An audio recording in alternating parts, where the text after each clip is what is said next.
వామనమూర్తి బలి చక్రవర్తి ఇచ్చిన దానాన్ని స్వీకరించాడు. ఇంకా పెరగటం మొదలెట్టాడు, ఆకారాన్ని పెంచుతున్నాడు, భూమి ఆకాశాల వరకు ప్రయత్నించాడు తన స్థూల శరీరాన్ని. ఆ స్వామి తన పాదాన్ని ఒక దాన్నేమో పృథ్వీ పైన పెట్టాడు, రెండవ పాదాన్ని ఆకాశం పైన ఉంచాడు, ఆకాశంలో ఉంచాడు. మూడవ పాదం పెట్టడానికి స్థలం లేదు అక్కడ. అప్పుడు బలిచక్రవర్తి వైపు ఓరగా చూశాడు, ఏమిటి మరి ఏం చేయాలి ఇప్పుడు నేను అని. ఆ అర్థమైంది బలిచక్రవర్తికి.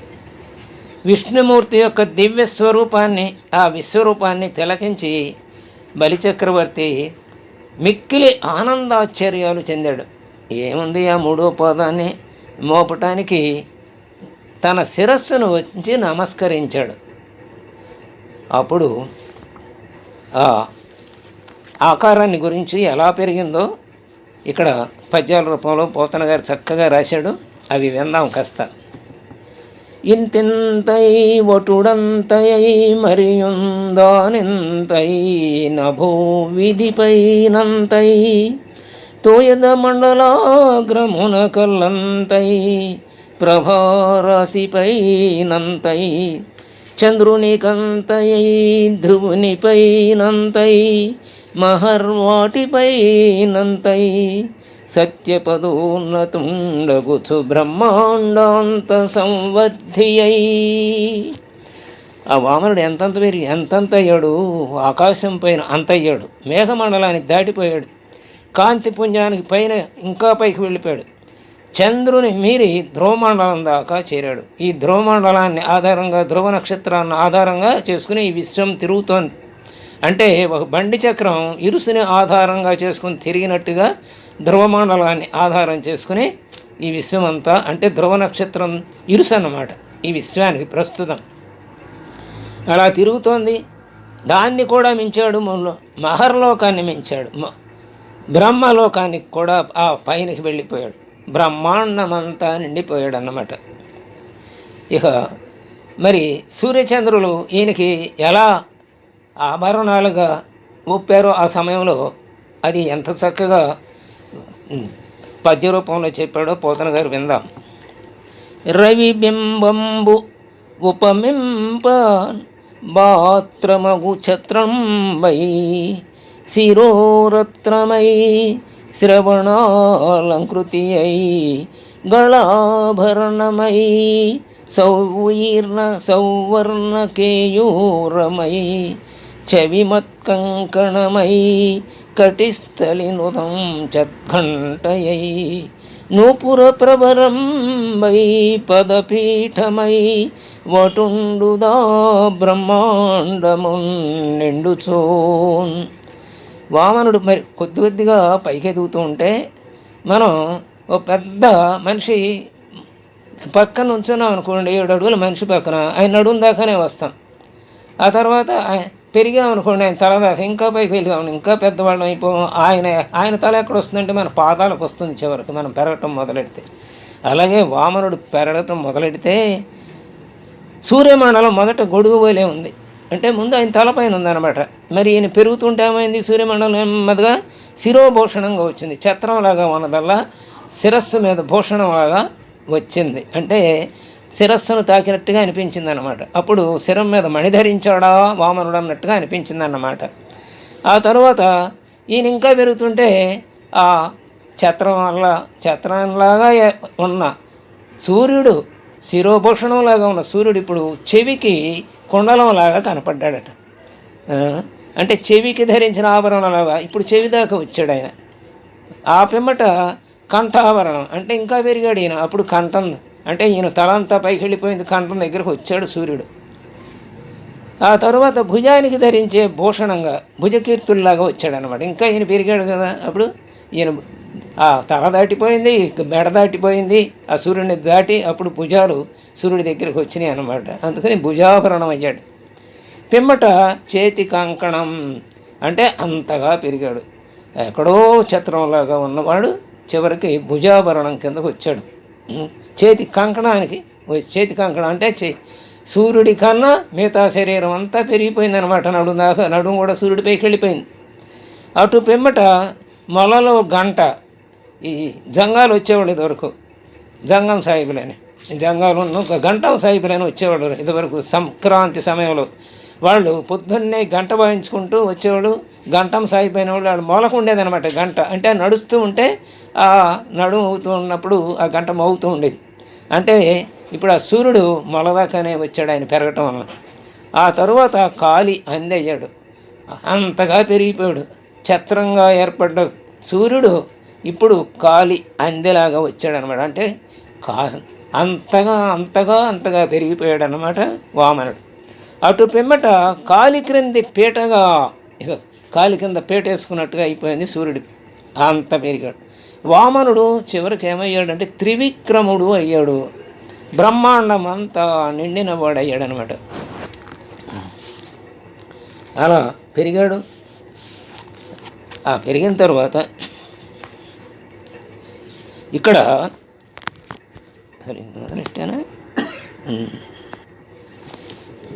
చెలియే మృత్యువు చుట్టమే యముండు సంశయబాధులే కింకరుల్ శిలలంజేసెనె బ్రహ్మదన్ను దృఢమే జీవంబునో చెల్లరే చలితం బటయురుంగరీ కపట సంసారంబు నికంబుగాందలచున్ మూఢుండు సత్యదాన కరుణా ధర్మాది నిర్ముక్తుడై. మరి సత్యానికి కట్టుబడి ఆయన మాటను నిలబెట్టుకున్నాడు. మరి మృత్యువు తన స్నేహితుల రాలా, యముడు తన బంధువా, యమకింకరులు తనను సేవించే సేవకులా, బ్రహ్మ తనను దానితో రాతితో ఏమైనా నిర్మించాడా? ఇది దృఢమైనదేనా? కాదు కదా. అంతే, చావు తప్పదు. జీవము నిరంతరం చలించిపోతున్నదని ఎరగం మూర్ఖులెవరు. మూర్ఖుడు సత్యము, దానము, కరుణ, ధర్మము వదిలి ఈ సంసారం సత్యమని తలుస్తాడు. మరి బలిచక్రవర్తి అలా తలసలేదు కదా. అందుకని ఆయన ఆ సత్యానికి కట్టుబడి ఉన్నాడు అన్నమాట.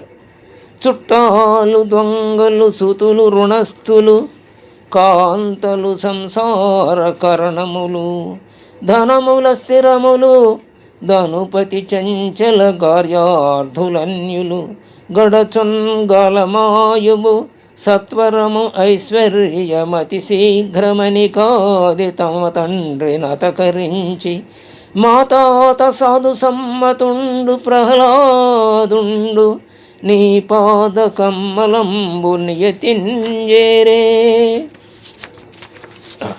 అలా అతను భద్రుండతనికి మృతి లేని బ్రతుకుగలిగే వైరులై కాని తొల్లి మావారుగానరర్థివై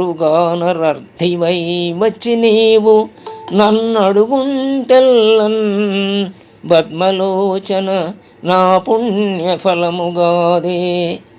చక్కగా ఆయన ఎంతగా ఆయన అట్లా అడగటం నాకు ఎంత సౌభాగ్యమో కదా అనుకుంటూ ఈ పద్యాన్ని చెప్పాడు. ఓ శ్రీహరి, చుట్టాలు ఎలాంటి వారంటే దొంగలు వంటి వారు, సుతులు రుణస్థులు. అంటే మనకి సేవ చేస్తున్నాడు అనుకోండి, ఏడాడో బాకీ ఉండి ఇప్పుడు సుతుడుగా పుట్టి ఆ బాకీ తీరుస్తున్నాడు, లేకపోతే ఎద్దుగా పుట్టినా అంతే అంటాం. రుణం తీర్చుకునే వాళ్ళేమో రుణం తీర్చుకోవడానికేమో సుతులుగా పుడతారు. అలాగే మనం రుణగ్రస్తులం అయితే ఆ రుణం తీర్చుకోవడానికి పుట్టి జబ్బుల పాలై ఆ రకంగా మన డబ్బునంతా వెచ్చింపజేసి కుమారులు తర్వాత తను. అలాగా మనకు బాకీ ఉన్నవాడు సుతుడుగానే పుడతాడు, మనం బాకీ ఉన్నవాడు కూడా సుతుడుగానే పుట్టి వాళ్ళకి తీర్చుకుంటారన్నమాట. కాబట్టి సుతులు రుణస్థులు అప్పుల వారు అన్నాడు ఇక్కడ.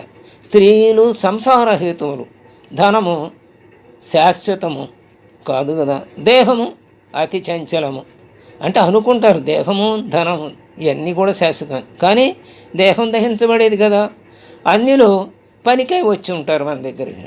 కాలము, ఆయువు, సంపదలు అవన్నీ కూడా త్వరగానే గతించిపోతాయి, అంటే చెల్లిపోతాయి, అంటే తగ్గిపోతాయి. సజ్జనులు చే మెచ్చుకొనదగిన మా తాత ప్రహ్లాదుడు తండ్రిని అనే హిరణ్యకశిపుడిని ఆయన మా ముత్తాతను ఎదిరించి మా తాతగారు నీ పాదకమలాల్ని దిక్కని నమ్మి శాశ్వత కీర్తిని గాంచాడు. అలాంటి వాడి మనవాడిని నేను. పూర్వం మా వారందరూ నీకు విరోధులయ్యారు, కానీ నిన్ను దర్శించలా వాళ్ళు. అర్థమై వచ్చావు. అలా వాళ్ళేమో నీకు వైరంతో నిన్ను చూడలేకపోయారు. అలాంటి నీవు మా తాతగారు పాదాలు కడిగాడు, నిన్ను దర్శించాడు. అలాంటి తాతకి నేను మనవడిగా పుట్టి నాకు నీవు అర్థమై వచ్చావు. ఇప్పుడు నీవు నన్ను అడగటం నా పుణ్యం కదా, నాకు పుణ్యమే, మహద్భాగ్యమే అంటూ చెప్పాడు. యవనింగరు నింప నిశ్చయించితివాని అఖిల వితంబునే నపహరింతు. సంసార గురుమదస్తబ్దుడై ఎవ్వండు దెగడి లోకము నన్ను ధిక్కరించు. అతండు ఎల్ల కాలంబు అఖిల యోనుల యందున్ బుట్టుచు దుర్గతిన్ పొందున్. విదప విత్తవయో రూప విద్యా బలైశ్వర్య కర్మ జన్మంబులన్ గర్వముడిగి ఏకపథమున విమలుడై యవ్వండు వాడు నాకూర్చి రక్షింపమలయువాడు. స్తంభలోభాభిమాన సంసార విభవ మత్తుండై చెడనొల్లండు మత్పరుండు అని అప్పుడు హరి అంటున్నాడు, నీవు నన్ను అడగటం నాకు ఎంతో భాగ్యం అని చెప్పిన తర్వాత అప్పుడు హరి అంటున్నాడు అనమాట. ఈ పద్యంలో హరి చెప్పిన మాటలు విందాం. బ్రహ్మతో భగవంతుడు అంటున్నాడు, ఓ బ్రహ్మదేవ. ఆ పద్యాన్ని ఇక్కడ చెప్పాడు అనమాట. ఏమన్నాడంటే బ్రహ్మదేవతోడితోటి హరి అంటే భగవంతుడు, ఎవరిని నేను దయ చూడదలిచానో అతని సకల సంపదలను హరిస్తాను. అంటే భగవంతునిపై మన ఇంట్లో వాళ్ళందరూ మనకు వ్యతిరేకంగా ఉంటే మనకు ఆధ్యాత్మిక చింతన పడుతుంది. అలాగే అందరూ మనతో పాటు అనుకూలంగా ఉంటే మనం అజ్ఞానం అయినప్పుడు అసలు భగవంతుని మర్చిపోతాం. అయితే సజ్జనులకు సత్పురుషులకు అనుకూలమైనటువంటి వాతావరణం వింటూ ఉంటే వాళ్ళు ఇంకా ఆ భగవంతుని పట్ల చింత ఇంకా పెంచుకుంటారు. సజ్జనులకేమో అనుకూలమైన వాతావరణం ఉంటే ఇంట్లో వాళ్ళ సాంగత్యం, సజ్జన సాంగత్యం మరి భగవంతునికి దారి తీస్తుంది కదా. అలా ఇంట్లో వాళ్ళు కూడా సజ్జనులైతే వాళ్ళందరూ చక్కగా ఆ భగవంతుని ధ్యాసలో ఉండి జన్మరాహిత్యాన్ని పొందుతారు.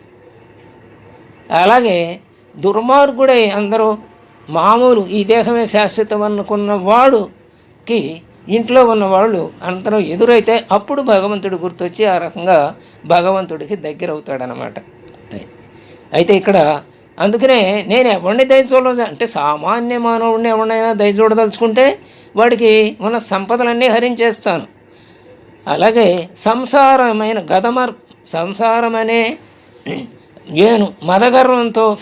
అనే మదగర్వంతో ధిక్కరిస్తారనుకో, అలాంటి వాడు ఏం చేస్తాడు, అనేక జన్మలు ఇస్తూ కష్ట నష్టాలను అనుభవిస్తాడు. చివరకు ఏమవుతుంది, ఆ గర్వం ఊడిపోతుంది. ధనము, వయస్సు, రూపము, విద్య, బల సంపదలన్నీ నాకు అర్పించి నిర్మల హృదయుడై ఎవడైతే ఉంటాడో వాడిని నేను రక్షిస్తాను. వాడే రక్షింపదగిన వాడు అన్నమాట. అంటే అన్నీ వదిలేయాలి మనం. వయస్సుని గురించి పట్టించుకోకూడదు.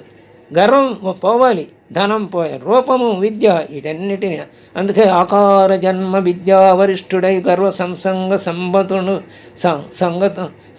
గర్వ సంస్థంగ సంబతుంగుడాడని ప్రహ్లాదుడు పద్యముడు చెప్పుకున్నాం. ఆయనకు ఆకారం ఉంది, గర్వం లేదు. అన్న రాజకుమారుడు, మంచి రూపం ఉంది, అంత కావాలంటే ఏదైనా వస్తుంది ఆయనకి. కాంతలు వస్తారు, ఏనుగులు వస్తాయి, అన్నీ వస్తాయి ప్రహ్లాదుడికి. అయినా అవన్నీ మర్చిపోయి ఇప్పుడు సర్వకాల సర్వావస్థలు ఎందుకు కూడా ఆ హరినే తలించాడని చెప్పుకున్నాం కదా. ఇక్కడ అవన్నీ ఉంటే మనకి భగవంతుడు గుర్తురాడు. కాబట్టి అవన్నీ ఎవరైతే నాకు అర్పిస్తారో ధనాన్ని, వయస్సుని, రూపాన్ని, విద్యని, నీ రూపం బాగుందని అంట పొగిడితే అహంకారం పొంది నా అంత అందగాడు లేడని వెర్రవేగకూడదు. ఇది పూర్వజన్మ సుకృతమో భగవంతుడు ఇచ్చాడని భావించాలి. కాబట్టి విద్య అయినా అంతే, ఏనాడో కృషి చేసుకున్నాం, ఆ కృషి ఈనాడు ఫలిస్తోంది అని అనుకోవాలి. కృషి లేకుండా ఏది రాదు. కృషి అంటే శ్రమ అన్నమాట. అలాగే బలం వచ్చింది. ఇవన్నీ కూడా భగవద్ అనుగ్రహం వలన, మన పూర్వజన్మ సుకృతం వలన మనకి వచ్చిన వాటిని సద్వినియోగం చేసుకోవాలి. అలా ఎవరైతే ఇవన్నిటినీ నాకు అర్పిస్తారో, ధనాన్ని, వయస్సుని, రూపాన్ని, విద్యని, బల సంపాదనలు అన్నిటినీ అర్పిస్తారో నిర్మల హృదయుడు. వీటన్నిటితో పాటు ఉండాలి, నిర్మలమైన హృదయం ఉండాలి. అందుకనే భక్తునికి 3 లక్షణాలు అంటూ గరికపాటి నరసింహారావు గారు చెప్పారు. ముందు సత్యవాక్కు, తర్వాత ధర్మాచరణ, మూడవది హృదయములో భగవంతుణ్ణి పెట్టుకోవటం. ఈ 3 లక్షణాలు ఉండాలి. అంతే నేను అక్కడ బంగారు తాపడం చేయించాను, ఇక్కడ వెండి తాపడం చేయించాను, అక్కడ పెద్ద స్కూల్ కట్టించాను, ఇక్కడ పెద్ద హాస్పిటల్ కట్టించాను, ఇవి కాదు. ఇవన్నీ కూడా అందులో కొంత భాగమే అనే అది రజోభక్తి. ఆ రజోభక్తిని మించి సాత్విక భక్తి రావాలి మనిషికి. అలా నిర్మల హృదయుడై ఉండాలి. నేను రక్షింపదగిన వాడని, గర్వ లోభాభిమానములు లేని నా భక్తుడు ఏనాడును చెడడు. ఇవన్నీ వదిలేసిన వాడు ఎప్పుడు కూడా చెడడు. నా భక్తుడు కాబట్టి నేను ఎప్పుడు సర్వకాల సర్వావస్థలందు అతను కాపాడుతూనే ఉంటాను. సత్యవాక్ పరిపాలన, త్యాగ నిరతి, కలిమి బలిమి గల బలియ హంకృతి నడచుట. ఇక్కడ ఏమైంది చివరికి? ఆయన ఏమనుకున్నాడు? భగవంతుడే అనుకున్నాడు, కానీ నేను అనే భావన పోలా. ఈ దేహం ఉంది కదా, ఆ దేహంతో పాటు నేను ఇస్తున్నాను, ఆయన చెయ్యి కింద ఉంది, నా చెయ్యి పైన ఉంది అన్నాడు. కాబట్టి అంతటా భగవంతుడిని దర్శించాడు బలిచక్రవర్తి, కానీ తనలోని అహంలో భగవంతుడిని చూడలా. అందుకే నేను ఆ చెయ్యి పైన ఉంది, ఆయన చెయ్యి కింద ఉంది అనుకున్నాడు కదా. కాబట్టి ఓ బలి, నీవు అంతటా ఉన్న నన్ను దర్శించావు, నీలో నన్ను దర్శించు ఇప్పుడు అని చెప్పి ఆయన లోపలికి వెళ్ళాడనమాట. ఆయన అహంలో కూర్చోవడానికి 3వ పదాన్ని అక్కడ పెట్టాడన్నమాట. భగవంతుని విశ్వాత్మ తత్వ నిరూపణ అన్నమాట. ఇక్కడ అంతటా నేను అలాంటి భగవంతుడికి నేను ఇస్తున్నాను అనుకున్నాడు. ఇంకా నేను అనే భావం ఈ దేహభావంతోనే మాట్లాడాడు కదా. అందుకని అది కూడా తొలగటం కోసం అంత గొప్ప వ్యక్తికి తాను ఆ లోపల ఉన్న ఆహాన్ని తొలగించడానికి ఆయన లోపల చేరాడన్నమాట. ఇలా ఉన్న విశేషాలన్నీ కూడా మనం ఈ వామన చరిత్రలో మనం తెలుసుకున్నాం. ఇప్పుడు ఇంకేమన్నాడంటే ఈయన, నా మాట సత్యం కాకూడదు, అసత్యం కాకూడదు అంటూ విశ్వరూపం దాల్చిన వామనమూర్తి 3వ పదానికి ముగుళిత హస్తాలతో నమస్కరించాడు, స్పర్శించాడు, తన శిరస్సుపై పెట్టమని వినయ విధేయతతో ప్రార్థించాడు. ఆ తరువాత సూనృతముగాని నుడియదు నా జిహ్వ బొంకజాల నాకు బొంకు లేదు, నీ తృతీయ పద నిజమున శిరమున సెలవు చేసి పెట్టు నిర్మలాత్మ. అట్లా నీ పాదాన్ని నా శిరస్సుపై పెట్టు అని అర్థించాడనమాట. అప్పుడు ప్రహ్లాదుడు వచ్చాడు. ఆ ప్రహ్లాదుడు వచ్చిన తర్వాత ఏం జరిగింది? స్వస్తి.